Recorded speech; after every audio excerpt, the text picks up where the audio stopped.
Desde 1960, en Colombia se ha presentado un conflicto violento por grupos armados que han desarrollado una guerra entre el Estado y las guerrillas de extrema izquierda, sumándose décadas después grupos paramilitares de extrema derecha. Lastimosamente, la población civil se ha visto afectada desde la década de los 80, donde grupos subversivos concentraron su ataque en ella por el financiamiento de las actividades derivadas del narcotráfico.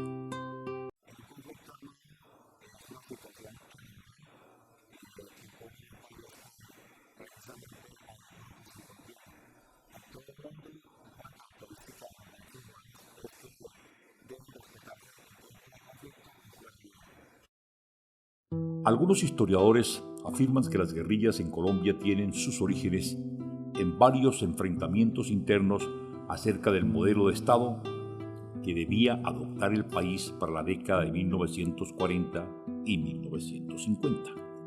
Razones por las que surgió el terrorismo en Colombia fue la debilidad del Estado, el conflicto por la posesión de la tierra, la existencia de marcadas diferencias económicas y la polarización y persecución de la población civil debido a su orientación política. Pienso que también eran sensibles a la caída del muro de Berlín. La caída del muro de Berlín marcó la desmovilización de las guerrillas latinoamericanas, las más sensatas, solamente nuestra insensatez histórica, en el caso de la guerrilla colombiana, hizo que las FARC o el ELN, por ejemplo, no tomaran el camino de la desmovilización.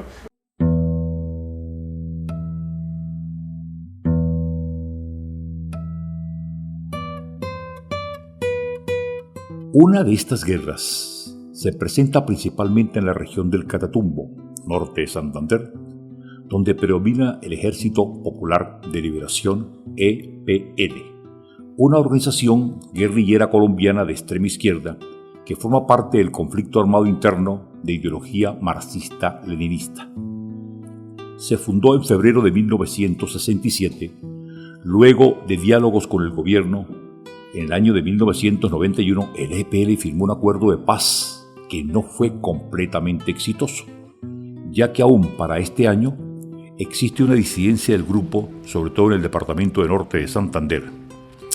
En la actualidad, el gobierno no considera este grupo como una organización insurgente, ya que el fin del EPL es hacerse del control de las actividades relacionadas al narcotráfico en el Catatumbo, por lo que se le considera una banda delincuencial.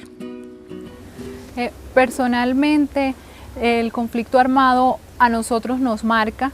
A mí me ha marcado porque desde niña he visto cómo personas inocentes han caído en la guerra, he visto cómo familias se han destruido y han acabado con sus sueños, he visto también y he llorado por muchas partes. Son personas que pues independientemente del puesto que ocupen, del equipo donde estén, si hacen parte de un grupo guerrillero o si hacen parte del Ejército Nacional, de la Policía Nacional.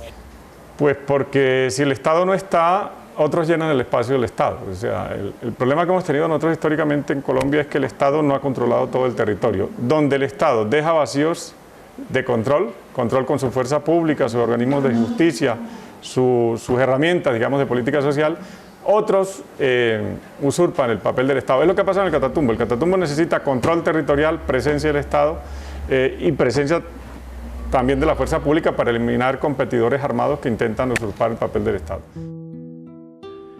En el departamento norte de Santander, el EPL opera bajo el nombre del Frente Libardo Mora Toro y se dedica exclusivamente al negocio de la coca en la región. En el año 2013, luego de la muerte de dos comandantes, el siguiente nombre en la lista era el de Víctor Ramón Navarro Serrano. Él es alias Megateo. También adquirió otros alias, uno del que muchos dudan y pocos asienten porque consideran que no lo era, Megateo, el Robin Hood del Catatumbo. Este personaje, que se convirtió en el dolor de cabeza de las autoridades nacionales, nació el 7 de octubre de 1976 en el municipio de San Calixto, norte de Santander, en el seno de una familia humilde y campesina. Tengo entendido que En Colombia hace muchos años hubo una telenovela. Si no estoy mal, la novela se titulaba La viuda de Blanco, algo así. Dentro de esa telenovela había un personaje que su papel se desarrollaba dentro de un pueblo y ese personaje se llamaba Megateo. Y hay quienes ligaban un parecido físico entre el personaje de esa telenovela con Víctor Ramón Navarro Serrano, y tengo entendido que ahí vino el remoquete de Megateo. Entiende que una figura como la de Víctor Ramón Navarro, alias Megateo, digamos, solo se puede dar en una zona como el Catatumbo. Solo se puede dar ahí. Entonces uno encuentra que es un pelado de San Calixto, ¿cierto? Un pelado de San Calixto, que simplemente en estas zonas no hay una presencia, volvemos a la presencia del Estado, pero acá sí quiero hacer una diferenciación. Es una presencia del Estado diferencial. Cuando yo digo presencia del Estado diferencial, estoy hablando de una presencia del Estado resumida en policía y ejército y en instituciones como las alcaldías, pero no hay una presencia del Estado social de derecho, ¿sí? Entonces, un joven que no tiene, digamos, un proyecto de vida, porque yo pienso que acá lo que juega es el proyecto de vida. Si yo sé que puedo terminar el bachillerato y entrar a una universidad, pues yo me alejo de, digamos, de entrar en unas dinámicas de conflicto armado a muy corta edad. Pero lo que uno encuentra de la vida de Víctor Ramón Navarro es que él entra, digamos, a las milicias populares a muy temprana edad. También como una herencia histórica, porque en el Catatumbo la presencia de la insurgencia ha sido histórica. Entonces es muy común encontrar familias que van heredando la presencia en grupos subversivos. Hablar de personalidades y de perfiles como el de Ramón Navarro, Megateo, requiere de poder socializar con esta persona o con personas para uno poder determinar un perfil claro en lo psicológico. Se necesita tener la valoración, tener la entrevista directa con estas personas. Todo lo que se ha podido hacer son aproximaciones basadas en lo que la literatura, los medios de comunicación, la prensa, las revistas reconocidas como Semana nos han dejado ver de él. Personalmente yo considero que la existencia de Megateo en el Catatumbo ha permeado en un aspecto positivo y un aspecto negativo. No estoy justificando lo que él hizo en su tiempo, en su época, lo que causó en el conflicto armado, que gracias a sus ideologías pues muchísimas personas fueron víctimas de eso, pero tampoco se puede desconocer, y personalmente no lo desconozco, que es el apoyo que le brindó a la comunidad del Catatumbo, las ayudas que aportó. Construyó capillas, construyó muchísimas obras civiles, les dio casas a personas que no tenían dónde vivir, les dio comida a personas que no tenían con qué alimentarse, empleo a personas que no tenían trabajo. Gracias también al abandono estatal que se tiene acerca del Catatumbo, Megateo era una de las personas que ponía su granito de arena a esos habitantes del Catatumbo que no tenían cómo sobrevivir, que tenían un estilo de vida no tan viable para el crecimiento del Catatumbo. La economía de la ciudad de Ocaña se considera como una de las zonas económicas más importantes del departamento norte de Santander y está compuesta por actividades económicas fundamentales como la agricultura, el turismo y el comercio.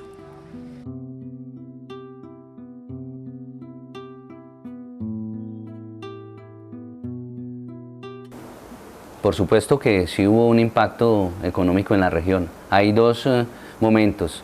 El antes de la muerte de Megateo y después de la muerte de Megateo.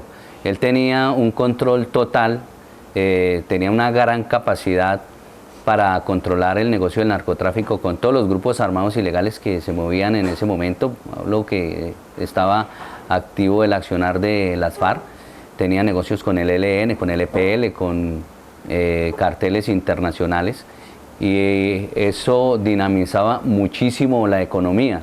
Dinamismo empresarial, pareciera que la economía realmente estaba surgiendo después de la muerte de Megateo, entonces sería como que eso no tuvo nada que ver. Pero si uno mira un poquito más al detalle las cifras y uno va al tema de cancelación de empresas, resulta que así como se crearon muchísimas empresas en la región, también se cancelaron o cerraron sus puertas demasiadas empresas. En 2016 fue de 1.150 y en el 2017 fue de 1.284, elevando la tasa de cancelación aproximadamente al 70% en 2017 y al 80% en 2017, 70% en el 2016. ¿Qué quiere decir esto? Que aproximadamente de cada 5 empresas que se crean en Ocaña, 4 terminan quebrando y solamente una realmente está perdurando en la región. Las guerrillas que quedaron después de la caída del muro de Berlín van quedando completamente desconfiguradas en su orientación política. No acatan, no obedecen, por ejemplo, las orientaciones de los cubanos o del Partido Comunista de la Unión Soviética. Quedan a la deriva, pero más que a la deriva también las fuentes de financiación comienzan a ser recursos naturales, oro, petróleo, coca, y eso necesariamente va desconfigurando el papel político de una guerrilla. O sea, ya no son pretensiones insurreccionales o de... El caso de la FARC, que lo intentó con la coca inclusive, ¿no? O sea, crear un ejército para derrotar al Estado, sino que van creando simplemente estrategias de control territorial con tal de controlar rentas. Y esas rentas, pues la coca es una. Y a mí me parece que esa es una diferencia sustancial. Si usted tiene ese objetivo de controlar rentas, se le va volviendo el objetivo estratégico y va reemplazando todo el ideario político y realmente es una guerra económica. O sea, ahí ya se va perdiendo toda orientación. El discurso lo echan, porque el discurso es parte como del marketing, pero el discurso lo echan y uno realmente, ahí no hay ningún objetivo político de fondo, sino es simplemente control de población, supervivencia, y en eso se parece mucho a cualquier banda criminal.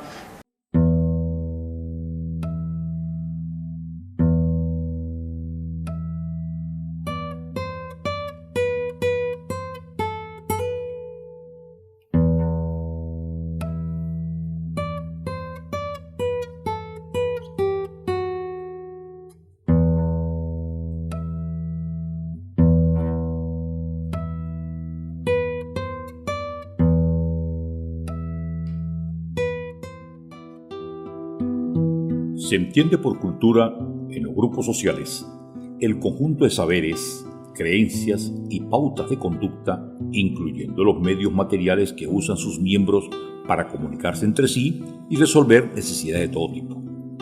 Si la persona se torna bondadosa y generosa, la percepción que va a tener ese individuo es buena, ya que uno de los grandes valores que se tienen en la vida es la gratitud. Y eso fue lo que Víctor Ramón Navarro Serrano usó como estrategia en la zona del Catatumbo. Las personas se miden de acuerdo a diferentes perspectivas, ¿cierto? Cada quien ejerce un concepto o emite una opinión de acuerdo a la experiencia que viene teniendo con una persona, ¿sí? Si esta persona en la relación que tiene con el otro se torna bondadoso, generoso, la percepción que va a tener ese individuo es de bien. ¿Sí? Si entraríamos a llevar valores, estaríamos diciendo, pero esta persona no mira de dónde proviene X o Y dinero. No, simplemente no se mide el dinero, se está evaluando es el individuo. Y aquí el individuo con sus obras y con sus actos tiene la percepción de muchos que le admiran, le valoran y le agradecen. Porque uno de los grandes valores que se tienen en la vida es la gratitud. Megateo siempre ha sido reconocido en el interior del Catatumbo como una persona que se ha destacado por ayudar a la comunidad, por ayudar a los habitantes del municipio de San Calixto, por cubrir parte de las necesidades que se viven en ese territorio. Es un territorio que está enmarcado en el conflicto armado y él se destacaba siempre pues de tal manera que como tenía sus aspectos negativos, en lo positivo siempre lo destacaban como una segunda autoridad, como un segundo alcalde, porque siempre velaba por hacer sentir bien a muchísima población del Catatumbo, a muchísima población del municipio de San Calixto, que es su lugar de origen. Entonces era reconocido por ser una persona pues amante al don de servicio. Definitivamente en las ciudades a él sí se consideraba como un bandido, como un criminal, como un narcotraficante. Y aquí en la región la gente se había empoderado de la imagen de Megateo, lo consideraban como un benefactor. Entonces sí, la idea es muy diferente entre lo que se tenía de él en la ciudad, que donde te contaba era con rechazo, mientras que en región era muy aceptado. Me parece que la ciudad de Ocaña juega a un doble rasero. Por un lado, digamos, niega o ve con muy malos ojos el conflicto armado, ve con muy malos ojos lo que se vive en el Catatumbo, pero por otro lado, digamos, los dineros del narcotráfico, que se mueven en grandes cantidades, digamos, sí llegan acá. Entonces, digamos, nosotros tenemos unos estudios sobre la relación entre Ocaña y el Catatumbo. Y la relación entre Ocaña y el Catatumbo es que el Catatumbo es la despensa agrícola de Ocaña, pese a que siguen aumentando los cultivos ilícitos, la comida que llega acá, más o menos es el 76% de la comida, viene del Catatumbo. A nivel sociocultural, el 25% de la gente de Ocaña nació en el Catatumbo. El 50% nació en Ocaña, estamos hablando del año pasado, y el 25% vienen de otras regiones del país. Es decir, hay un 25% de influencia sociocultural del Catatumbo sobre Ocaña. Existen pocas alternativas productivas en la región. Además, existen grupos de fuerzas revolucionarias que acechan la zona y, por ende, ayudan al incremento del narcotráfico. Los grupos armados al margen de la ley vinculados al narcotráfico que controlan esta actividad son el Ejército de Liberación Nacional, disidencias del EPL, paramilitares y disidencias de las Fuerzas Armadas Revolucionarias de Colombia, FARC. Y surgen, es por eso, por el negocio del narcotráfico. Ya ellos ahí mantienen un negocio con el Chapo de México. Y hay que también el famoso Joaquín Chapo Guzmán, el cual en estos momentos está capturado por los Estados Unidos y está en juicio. Pero no se nos puede olvidar que también cuando él conforma el reducto, entre esos compañeros que él tenía en el EPL, estaba Otoniel. Otoniel es Dairo Úsuga, que es el jefe máximo del clan Úsuga. Y eran conocidos como los urabeños. Muchos dicen que son diferentes, pero en sí son lo mismo. Son dados por el mismo creador, que es Otoniel. Ese era el hombre de confianza en Megateo. Por otro lado, él era muy buena paga, él le pagaba a los raspachines bien y puntualmente, lo que generaba que la gente tuviera los recursos y se movía la plata en la zona del Catatumbo. Eso dinamizaba incluso la economía aquí en el municipio de Ocaña, donde no hay empresa, no hay industria, pero de todas maneras hay un mover muy importante en cuanto a la infraestructura, se construyen barrios, se construyen edificios, entonces eso hace parte de una burbuja económica proveniente del narcotráfico que Megateo la manejaba muy bien. La guerra contra el narcotráfico ha fracasado, lo que hay es que legalizar. Ya los gringos legalizaron la marihuana y salieron de eso. Nosotros estamos todavía correteando marihuaneros. Hay que legalizar la coca, hay que legalizar toda esa producción. ¿Para qué? Para que el Estado ejerza el monopolio, quitarle las ganancias a los narcotraficantes y con esa ganancia que se le quitan a los narcotraficantes se puede hacer una política de prevención del consumo.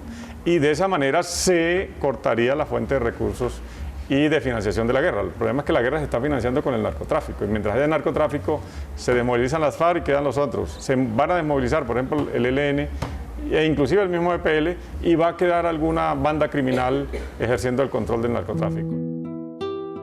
Alias Megateo se dio a conocer en el país por todos los actos de terrorismo realizados contra la fuerza pública. Muchos de ellos se presentaron en el momento en que las fuerzas militares intentaban neutralizarlo. Así es como este personaje mostraba su astucia y la visibilidad del poder como criminal. Cuando ya se hizo conocer como mafioso, el Estado empieza a perseguirlo. No obstante, no había ninguna actividad que lo pusiera más allá de los ojos de las autoridades de la región. Pero cuando se presentó el caso de la muerte de 10 agentes del DAS, 6 soldados y un civil que era uno de los infiltrados. Y se planeó una operación donde se iban a cambiar un armamento por 150 kilogramos de cocaína. La idea es que el DAS consiguió un camión de los que utiliza para la zona, un camión viejo que no llamara la atención, se le puso un motor nuevo para que tuviera la respuesta en caso de que necesitara, y se metió un container blindado en la parte trasera. La idea era que Megateo se subiera a ver el armamento que se le llevaba y él mismo lo probara. Una vez se abriera la puerta del container, lo iban a encerrar junto con el personal del DAS mientras llegaba el apoyo helicoportado de la Fuerza Aérea. Pero a pesar de que el Departamento Administrativo de Seguridad era la agencia de inteligencia colombiana, ya los tentáculos de Megateo eran grandes y ya eran corruptores de la fuerza pública. Y esa información se fugó, y ahí es donde Megateo, en vez de huir y volarse a las autoridades, planea un acto demencial, saca 3 campos minados y los suma en uno. Y al momento de llegar ese camión, hace la detonación donde mueren 10 detectives y 6 militares más.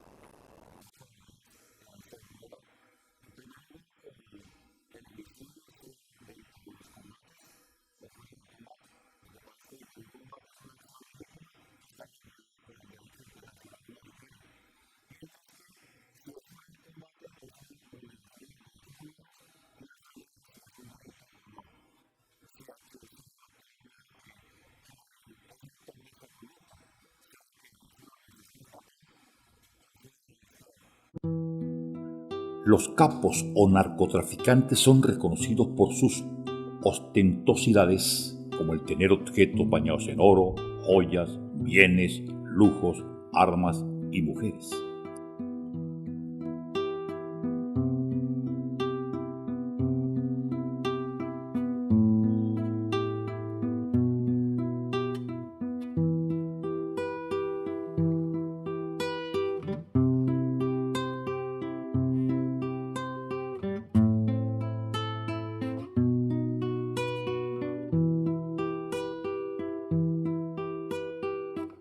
Bueno, es bien conocido los comportamientos de los mafiosos con respecto a los gustos que ellos van desarrollando a través de su actividad delictiva. Entonces, el apego por las cosas materiales. Entonces, construía viviendas prácticamente que marcaban mucha diferencia en una región como el Catatumbo, donde la gente prácticamente tiene unas viviendas muy modestas, y eso hacía que el capo marcara diferencia en cuanto a los bienes que él construía en la región.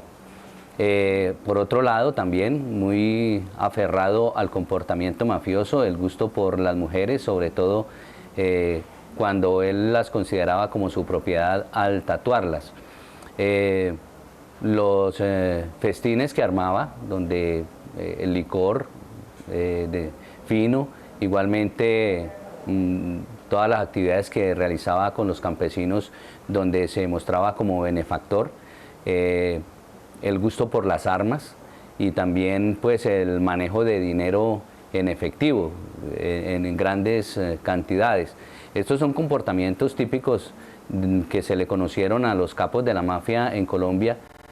Algunas de esas mujeres con las que él estaba las mandaba a tatuar, pero no era, según las personas que lo conocieron, no era obligación para ellas mandarse tatuar o tener una marca de parte o de él, sino que eso se hacía voluntariamente según las intenciones que ella tuviera o que él tuviera con ella, si era una relación seria o no, pero no era de parte de él una obligación para que ellas lo hicieran. Eso es lo que siempre se ha dicho en esa parte del territorio. Partimos de un elemento como el narcisismo, unas bases de narcisismo en la persona, y aquellas personas, ¿sí?, que entran a ser partícipes de ese estilo, pues son personas que también están buscando un protagonismo y una representación social que les haga sentir importante dentro del medio de la adaptación. Alias Megateo sobrevivió a varios intentos de captura gracias al respaldo de la comunidad, que pese a que era conocido por ser narcotraficante y el autor de diferentes masacres en el país, Megateo se comportaba como un héroe. Pero el día 2 de octubre de 2015, el entonces exministro de Defensa y embajador en los Estados Unidos, Juan Carlos Pinzón Bueno, fue el primero en confirmar la muerte de Víctor Ramón Navarro. Eso no es. Eso no es.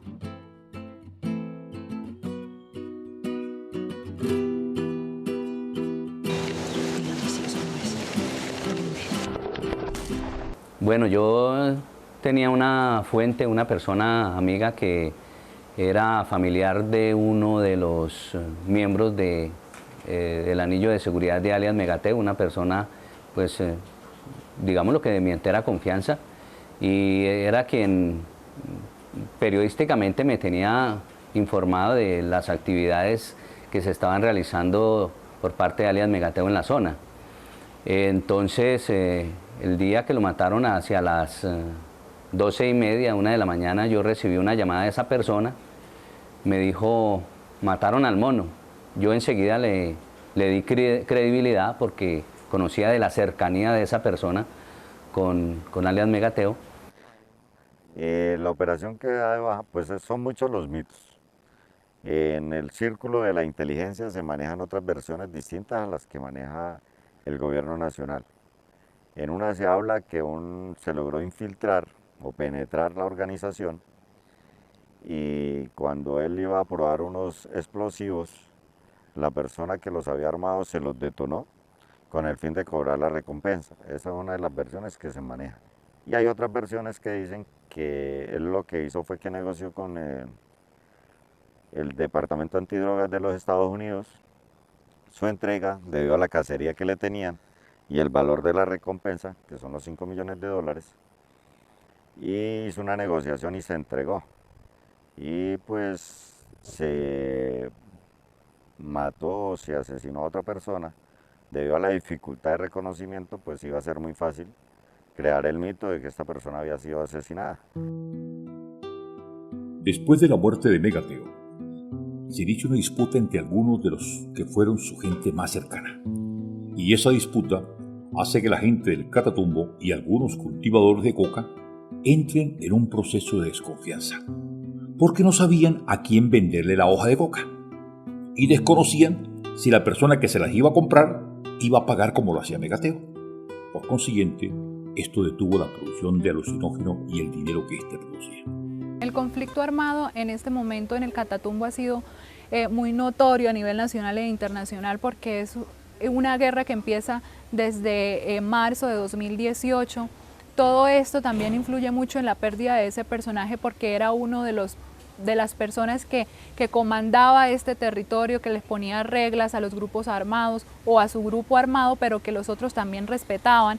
Además, como sus otros grupos también tienen líderes que distribuyen sus ideas y también las ponen en práctica, pues independientemente de eso, el conflicto que se vive en el Catatumbo ha sido parte fundamental también para la decaída económica, social, para que las personas que estén allá sean desplazadas a otras partes del país, a la provincia de Ocaña, para que todas esas personas que están involucradas o que pues son víctimas directas vayan a buscar otros sueños, a buscar otro estilo de vida.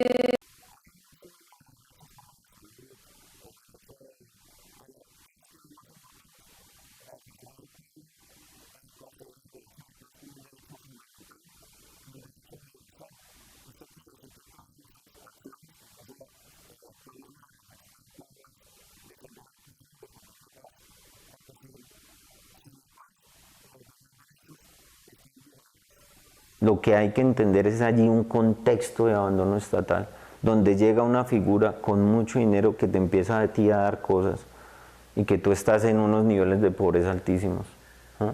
Y que surge esa figura, ¿sí? Y no es en vano, digamos, las canciones, los corridos, cuando matan a Megateo, las zonas donde él estaba, digamos, la gente lloraba, ancianas lloraban, incluso estudiantes de la universidad tuvieron que retirarse. Y uno dice, pero venga, o sea, ¿quién era este man? Pues era la ausencia del Estado en el Catatumbo. El olvido estatal en territorios tan vulnerables como el Catatumbo hizo que personas como Víctor Ramón Navarro Serrano aprovecharan esta ausencia para reemplazar un Estado que no logra solventar las necesidades básicas de la población, y es así como alternativas económicas basadas en la ilegalidad se convierten en el sustento de una comunidad, caso que sucede en la región del Catatumbo, donde se creó una economía basada en negocios ilícitos como el narcotráfico y se idealizó el control que los grupos subversivos ejercen en la zona como la fuerza que suple la ausencia del Estado. Así fue como nació el mito entre el olvido.